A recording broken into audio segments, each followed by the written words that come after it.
আপনাদের সবাইকে স্বাগত সিনে গসিপে।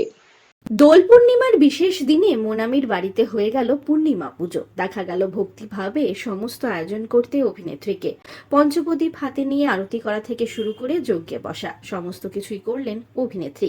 পুজোর শেষে দেখা গেল হালকা দোলও খেলতে অভিনেত্রীকে। মায়ের গালে আবির লাগিয়ে দিচ্ছেন অভিনেত্রী মোনামি ঘোষ। বন্ধুরা, দেখা গেল পুজোর সময় হলুদ শাড়িতে অভিনেত্রীকে। বেশ মিষ্টি দেখাচ্ছিল ছিমছাম সাজে টলি সুন্দরী মোনামি ঘোষকে। ছোট থেকে বড় পর্দার জনপ্রিয় অভিনেত্রী তিনি। একাধিক সিনেমা সিরিয়ালে আমরা তাকে দেখেছি অভিনয় করতে।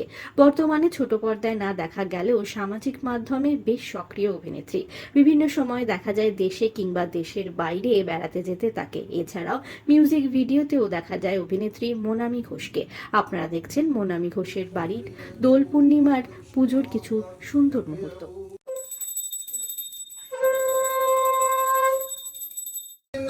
দীনবন্ধু জগৎপতে গোপেশা। বিনোদন জগতের আরো অনেক খবর নিয়ে চট জলদি ফিরছি। জুড়ে থাকুন আমাদের সঙ্গে। আমরা হলাম সিনে গসিপ। জুড়ে থাকুন আমাদের সঙ্গে, সাবস্ক্রাইব করুন আমাদের এই ইউটিউব চ্যানেলটি।